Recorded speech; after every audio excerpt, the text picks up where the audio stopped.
July 25th, 2024.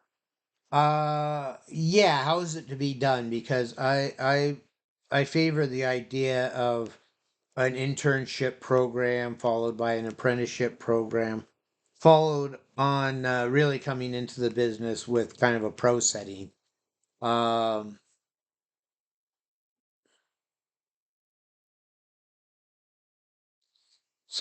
and I'm interested in helping like homeless and special needs and such.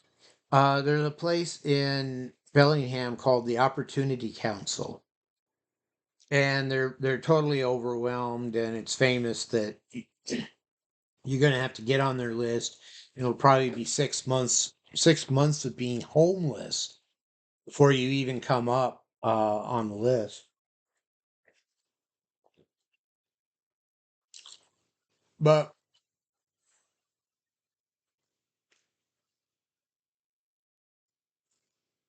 I would like our internship program to be something we can offer Opportunity Council to offer to their clients, we'll call them. Usually homeless people, but disadvantaged and like that. Because diamonds in the rough, rainbows in the dark. I Of all the resources for a company, humans are the we treat humans like royalty, workers like royalty at least. Um, Humans are the greatest resource for any system, bar none. And I may be wrong, but I feel I can put anyone to work. And the trick is to match them with work that they can love and be passionate about. But, like, say someone would like to come out of homelessness and is willing to learn how to program. I can take that on.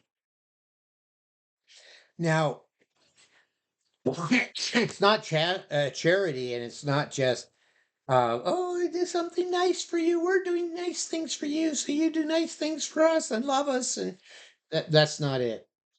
Um,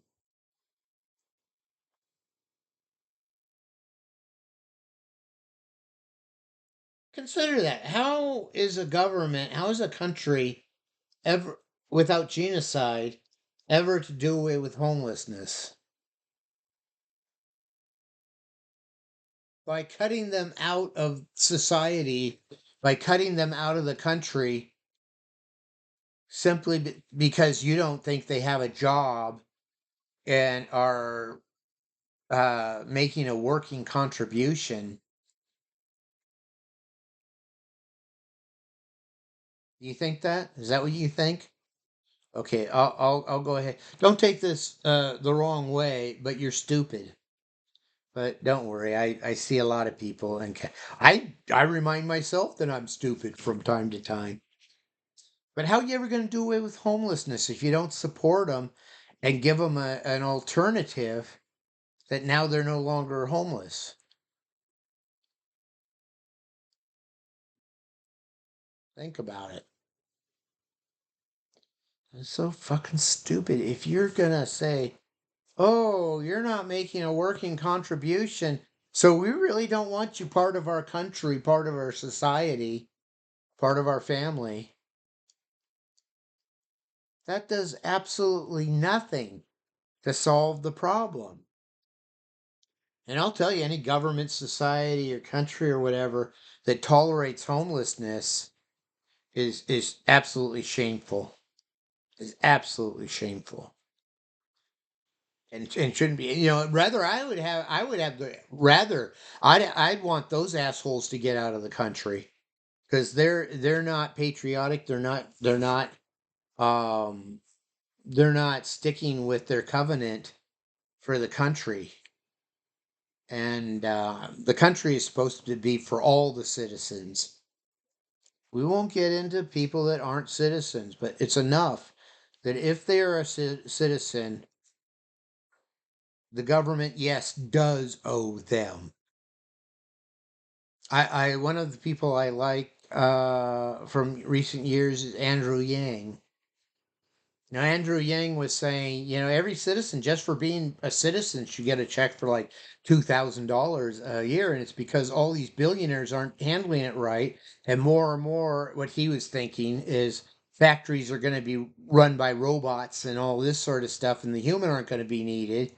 But that doesn't mean the humans shouldn't share in the profitability or production that's created by machines. And that brings us into a whole nother area where I say the future is cyborg. My system for my company is a human machine uh, um hybrid integration.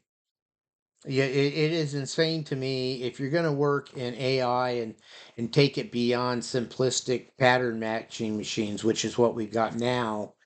Um, the AI is not, I mean, the intelligence is not in the AI.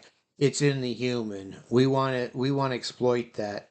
I say the future is cyborg. So in my systems, the humans co-pilot with like a machine. I won't say AI because AI actually is not some kind of overall mind type thing.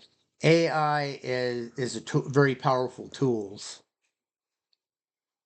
but they're akin to a tool where, let's say, like a sculptor, you come in, you got a big blob of rock, you knock off a bunch of this, you knock off about a bunch of that, and when you're done, you've got something beautiful, right? That's the proper mindset for AIs, I think. Don't think it's going to do it for you. Don't think it's going to replace humans. I say, yeah, sure. So the machine is now able to replace a human, right? But you don't abandon that human. They're way too valuable. You redeploy them, you know. Now instead of doing the work, the machine does the work, but the human co-pilots with the machine to keep it on track doing what it's supposed to do, maintenance and support and stuff. That's what happened with robots in factories and stuff. And by the way, amongst everything else, I have a very strong background in robotics too. That's what got me into this mess. Really, actually, it did. That's what professionally got me into computers. Um, yeah, I won't get into the story, but when I heard they could get me financial aid, and they had a robotics program, they had me, and the rest is history. But,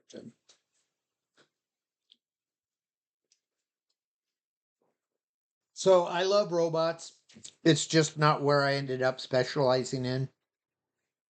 But again, 50 years. I've been keeping track of such things for 50 years now.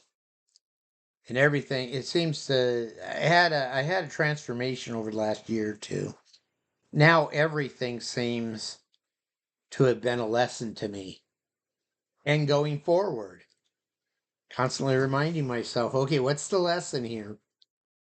Because to me, I have yet to find an exception where everything I've experienced in my life has not been a lesson. So I need people willing to learn. It certainly helps if you enjoy new adventures. We're going to be going into cyberspace. We're going to be going into metaverses. A lot of room for new adventures, aside from keeping up with how you program and develop with this new technology. Um,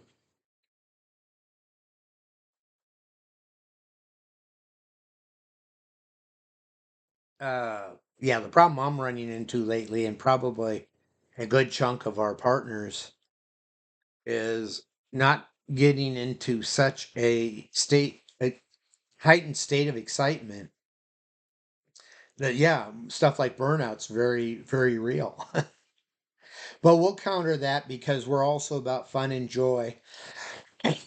And we'll be always constantly having fun and assuring that we're enjoying what we're doing. And that broadens out into a whole lifestyle thing.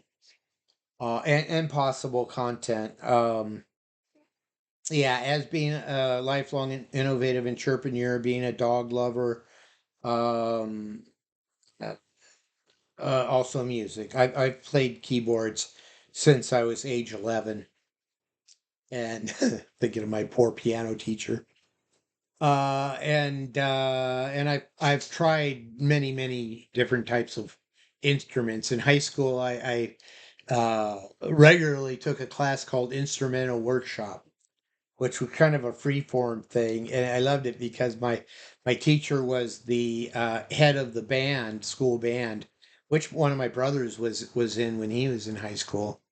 In fact, he kept mistaking me for my brother. People have done that over the years because genetically we look pretty similar. Yeah, we called him Uncle Bob. But so I had the band room right there. Well, I had a wonderful vibraphone that I loved playing, and my friends that were really good at guitars and stuff would come in and we'd jam.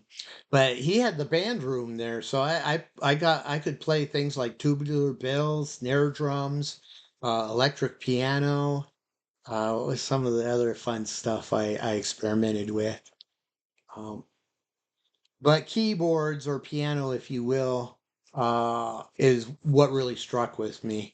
Whereas my brother, the same one that looks a lot like me, and he had a band in 1968 that would play the junior high dances and play things like Cream and the hits of the day. Um, did some really interesting stuff with special effects. With anyhow, I got those psychedelic effects going, right? Anyhow, why did I bring him up? Oh, yeah, because he started with piano, but moved to playing bass, and that's what he played in the band. Um, yeah, music. I'm very pro music. Want it around. Want us to do it. You know, the only thing better than listening to music is playing it. I'd like us to have a ska band, and I'd like to have a ska band that provides the music for flash mobs. I would love my cybernauts to do flash mob events. And if you don't know what I'm talking about, go look into flash mobs. It's a phenomenon that's been going on all over the world and really cool. Anyhow, time to shut this recording down. Maybe I'll get around to uploading it. I don't know.